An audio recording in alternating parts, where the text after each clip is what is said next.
Hello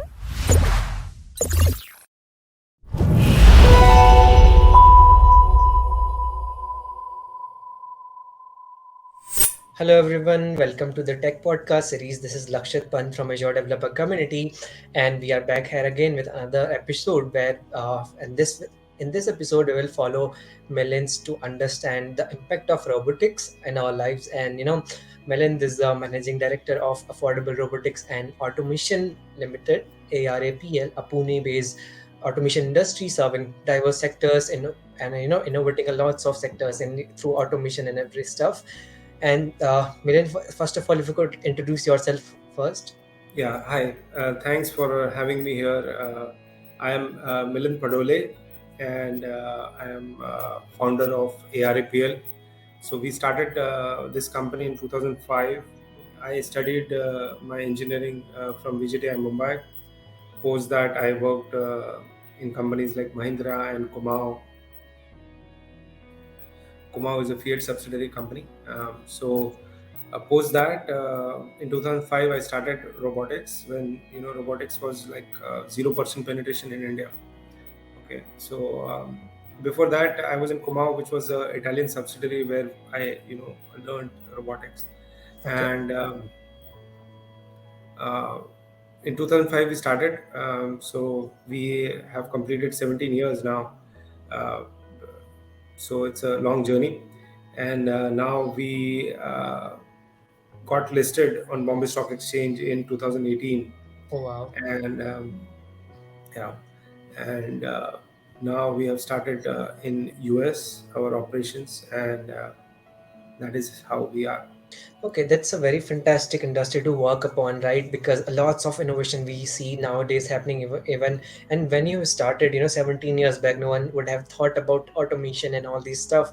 And now you are at the point when you can adopt any change, even yourself as an organization bring any change in the industry. That's what I pretend, right? Because working for 17 years in particular industry, especially in robotics, I feel that's a very amazing journey. First of all, kudos to you yourself and the team. To kick off, I just wanted to check, can you give us an overview how the trends that has been shifting? We will be talking about the trends and the about the present market in this podcast. So how has been the latest trends and the tech in automation and robotics that you found most exciting and promising in the from the perspective of future?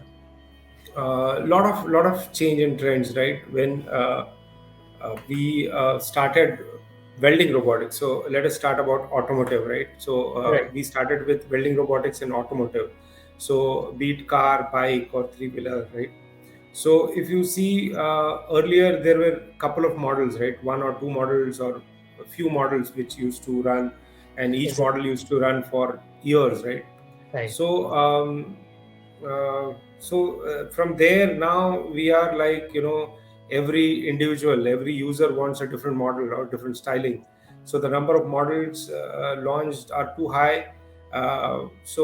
When I went to Italy, right, in 2000, year 2000 or 2001, so there I was seeing every car was a different model, right?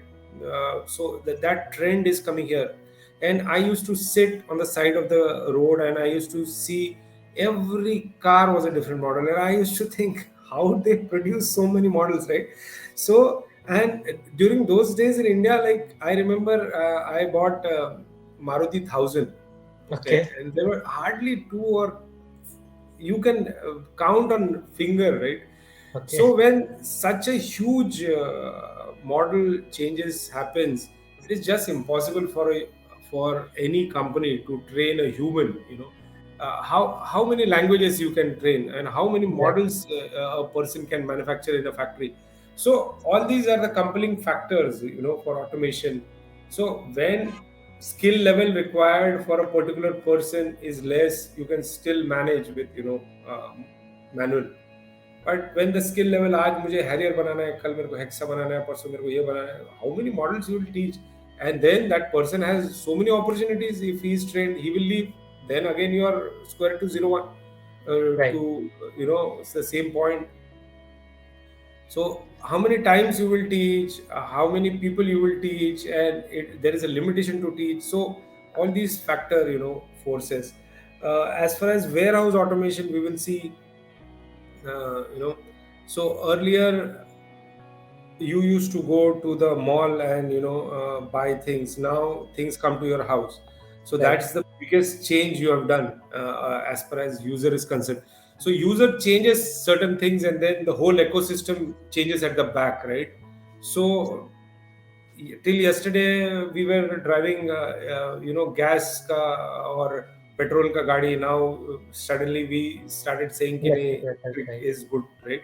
So the whole ecosystem behind changes, and for a human to learn and to change becomes very difficult. So a lot of things get automated at the back end, right?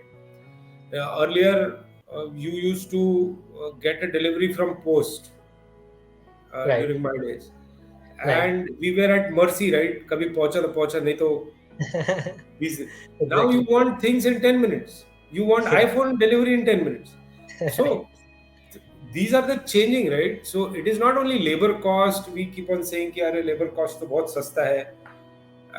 Labor cost से नहीं होता है. The what customer ultimately wants, the end user wants. The back end services changes as per the requirement of the end user, But don't you and think that drives, right? this much automation had somewhere leverage the expectation of the end customer, right? But because the tech is there, everything is there, but somewhere I feel the expectation has been increased from a customer perspective, which has been a significant challenge for any industry to cater, right? Let's take an example of maybe any supply chain management company, right? They like the 10 minutes delivery and everything is looks very fascinating, but for a company to opt a 10 minutes delivery is very challenging to manage all those supply chain men. So how do you think, how does this plays a role, and what are the uh, you know how do you see all these potential changes coming that helps in the transformation? So when one company starts 10-minute, you can't say I won't deliver in 10 minutes, I will deliver in 4 minutes. So you will lose the market, right? Right. So somebody increases the bar, everybody has to live up to that, right? Right. So there comes a point where working with human becomes very difficult, right? So it is not only the human cost; it is a lot of other driving factors which people have to adopt.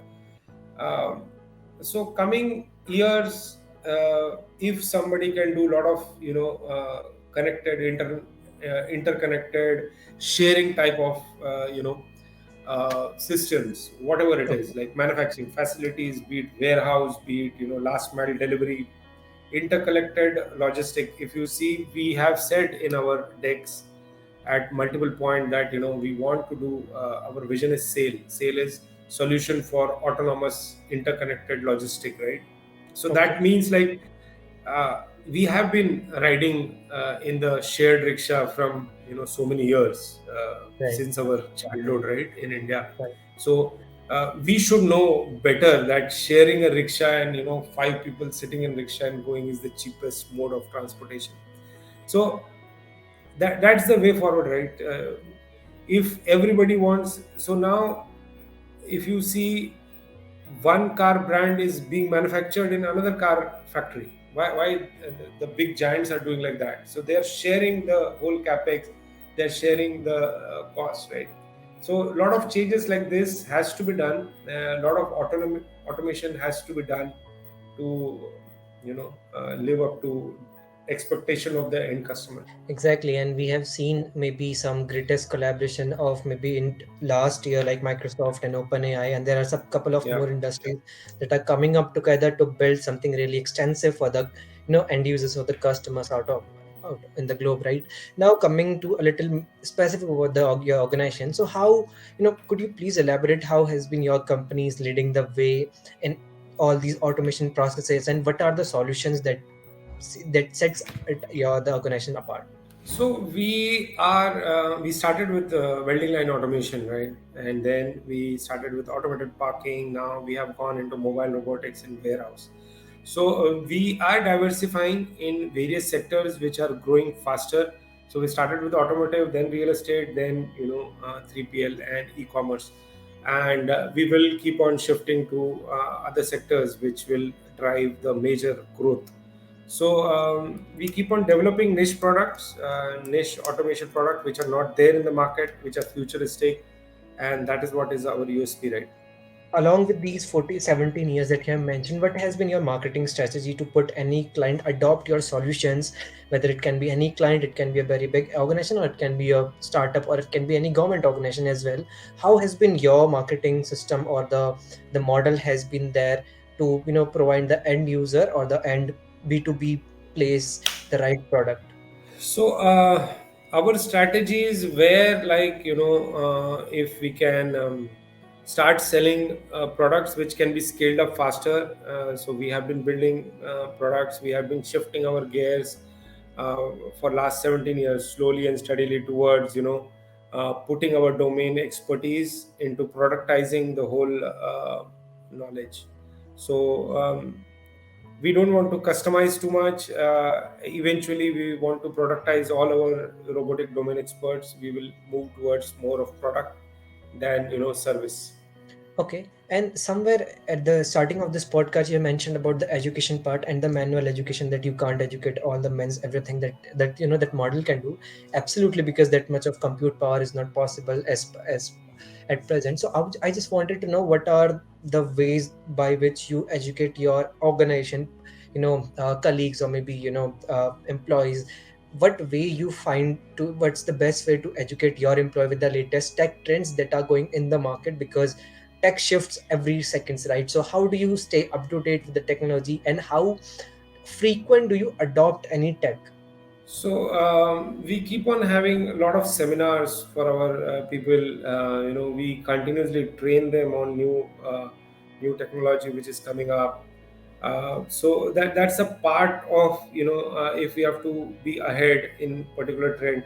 So we keep on hiring people on greater ESOPs. We the newer leaders we keep on hiring. They keep on training. We get a lot of industry experts in our factory to keep training our people.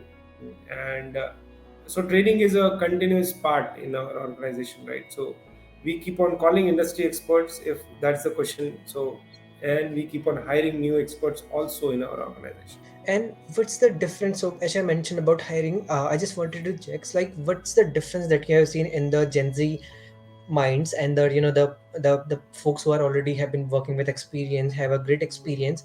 Was the difference in their tech experience, how the experience plays a role in a particular organization? Because if we talk about current scenario, all these Gen Z people who are just graduating, or maybe just graduated 2 3 years back, right? They have a little bit edge, because they have been a little bit privileged of adopting, of getting to know about all the tech that has been there for a couple of years, right? So how do you see this? What's the difference between the mindset of both? So if India has to go from 3 trillion to 5 trillion, right, we need a lot of entrepreneurs. And I see a lot of leaders in present generation. If you see Bangalore has a lot of startup culture, and I'm so impressed with that city. Right, every time I go to Bangalore, I get really impressed. So a lot of young kids starting, something they want to create, they want to make. It is not only softwares, right? Software, we were always making a lot of software companies, but now if you go to Bangalore is a place where all young kids should go, uh, should see. There are a lot of good entrepreneurs, budding entrepreneurs. It's like, I can't say Silicon Valley, but definitely Silicon Valley of India, right? We can't Right. directly compare with Silicon Valley, but then a lot of startups, and I'm really happy that so many entrepreneurs are coming, and we need a lot of entrepreneurs to come forward, right? Because India has now access to good funds, and there are a lot of funds available for good entrepreneurs, right? So we should, and the new generation is doing that. So that's a good part, right? Right. And if I just wanted to check if there is any specific, if you want to innovation, if could you highlight any some recent innovation in the field of robotics, as you are the expert, and automation, that you find particularly very exciting, and how might these evolve innovations affecting or shaping the industry? So, when as a robotic expert, right? Uh, I won't use AI or ML as the term, because this is very generic for us. Every robot has to have AI and ML, right? Which we have been doing for so many years in Industry 3.0 or before that. So I won't use that. But if you have to see a robo, so you have to make human kind of attributes to a machine, right? So it has to walk, it has to see, it has to talk, it should have senses, it should have fingers to pick. So I see a lot of startups who are we ourselves are working in all these attributes, and we are making our machine very close to human like attributes, right? So I see a lot of people who are working in embedded intelligence, like vision based, or like a human eyes sort of automation. Then navigation, of course, a lot of young kids are working. We are also working. Then NLP engines, we ourselves have invested a lot of money in one of the Bangalore startup, the Yantra Research Lab, which Okay. is into NLP engines, right? So by which a robot can talk in various Indian languages. So the Yantra guys have done a really good job in Then for vision based, we are working with Neometry, which is again a startup with the young generation next kids. They are also doing fantastic job. So these are some of the takes, right? Which I would like to see. I would also be interested if somebody works on the senses, right? Smell or Okay. touch, or things like that. This will make a lot of things interesting, right? So, and as you mentioned about investment now, I just wanted to, quickly recap. Well, like when considering investment opportunities in automation industry, what factors you see, as a potential investor, and what key indicators helps you to make those informed decisions? Like this is the startup we should go for, or opt the solution, and No, maybe so we are not investors, right? So we are not a typical investor. So we invest in our own ecosystem. So if we feel the future 10 products require some NLP engine, robo has to talk to humans, and we don't have those kind of technology. Mhm. So we will search, we will invest in that, so that we have good access or we have good control in that. Suppose if we don't have, so every technology is a very huge, right? If we say NLP itself is a very huge technology, right? uh, you speak to a robo or a machine, it will not understand hundred of the things. So Right, when you're talking like in fun at home, home automation, you give 10 instruction, that machine is not able to understand 5, it's fine. But when it comes to industry, it has to understand all instructions, right? right, So be though that technology is so much developed, right? Everybody might be buying the talking bots at home, like Alexa is one of them, right? So, and a lot of things like Siri or Samsung. So everybody has those NLP engine installed, right, in their machine. You can talk to your car also, right? So, but then still, out of 10 instruction, how many instruction it understands, or so that when you implement that thing into your machines in industry, you can't mess with that, right? If you are giving 10 instruction, it has to understand 10 instruction. ऐसा नहीं हो सकता कि I have ordered 10 items and it has understand only 2 items and it is sending only 2 items to you. right, So that is not possible, right? right. So while watching a movie, it is translating subtitles. Subtitles, yeah, Half of it is making no sense. unnecessary. Still, it is fine, right? But Right, when it goes to industry, if I am converting voice to text, it has to be 100% accurate, right? So every automation there, which machine will adopt, like be it NLP, be it embedded intelligence, be it navigation, it has to be accurate, very very accurate. And everybody, lot of startups are working on different attributes to make machine human like, right? So Yeah. we don't invest typically, we invest in our own ecosystems. Yeah, so I'll come to the students and the career perspective later. But in your experience, what are some common misconception, or might be I would say the risk that you have seen considering in automation and robotics ecosystem?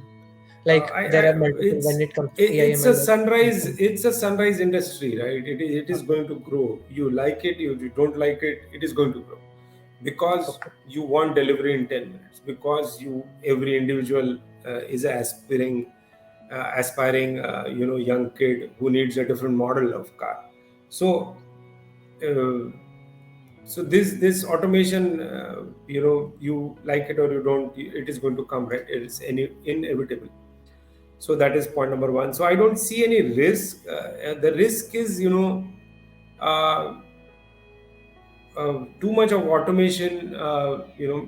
We should immediately or quickly change our job skills.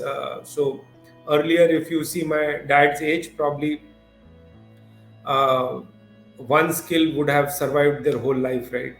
In right, our time, probably we might have changed two times our skill set. So what we studied in college, probably, after 15, 20 years, that was not relevant, and we had to reskill ourselves. The young kids have to reskill very fast. So that's the challenge, I think. The automation is changing so fast, and if you sit with one technology, you will be probably redundant, right, very soon. So that's the risk I feel.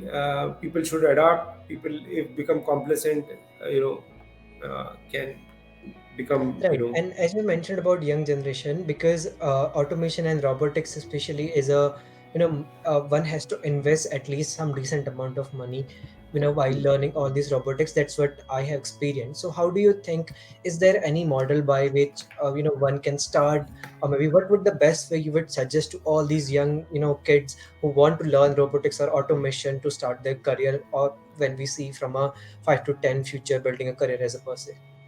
robotics. So we are actually trying to collaborate with multiple colleges, so that we can, start courses in robotics, and we can get trained people. That's the way forward, right? So of course, industry is one place where these people can come, work, learn, but that's a very slow process, right? So industry has to spend money, spend 2 3 years to teach them, right? Right. Otherwise, for robotics, they can do mechatronics. Is one of the closest thing to quickly enter into hardware robotics. So mechatronics is like PLC also, embedded system also, Java, Python. So all knowledge of everything, right? Yeah, and finally, as we are coming to the end of this podcast, I just wanted to know, as an industry expert, what advice you would offer to all these maybe young entrepreneurs or businesses or maybe investors who are looking forward to navigate, to this, as you have mentioned, ever looking at the sunrise industry of landscape of automation and robotics successfully. What should they consider? What should they offer as for any So, young startup? what I keep on saying, right? So, don't just follow what everybody is doing. There's a lot of scope, right? India is just at 3 trillion, and US might be at 20 24 trillion. China is at 16 trillion, right? We have lot of scope. We just follow the herd mentality, and whoever is doing, one person is doing, we try to copy that. What I would suggest, so any entrepreneur, we need a lot of entrepreneurs, first of all. So people should find out what is the import bill of India, right?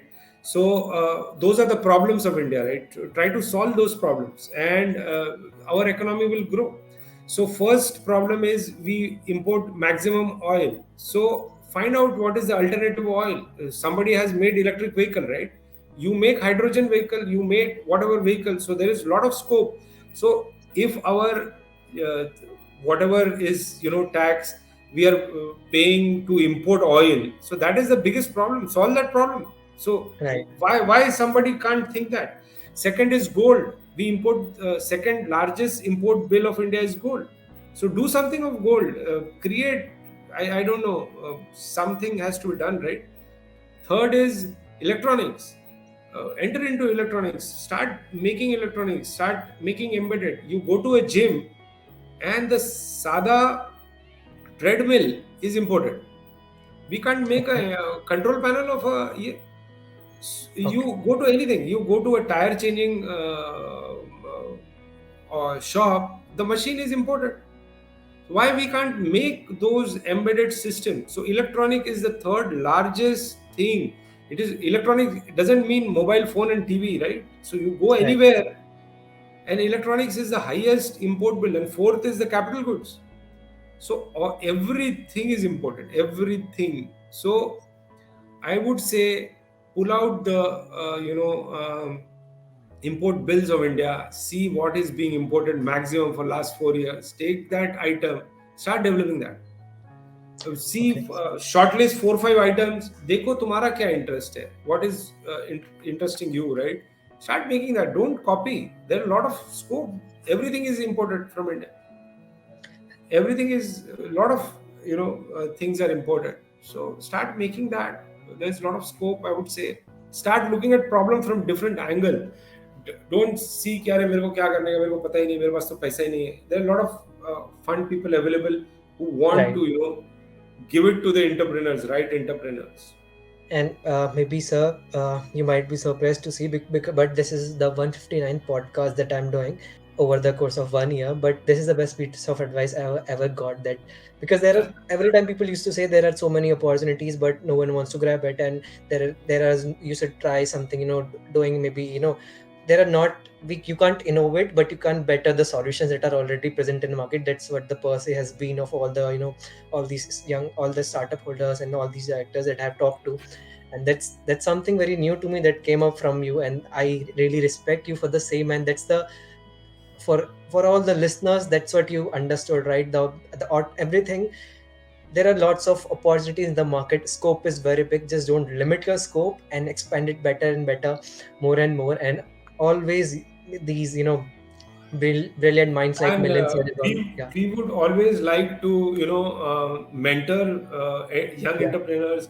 I love young entrepreneurs who have that zeal to create something. If you don't understand anything, come to me, and I will mentor you free of cost.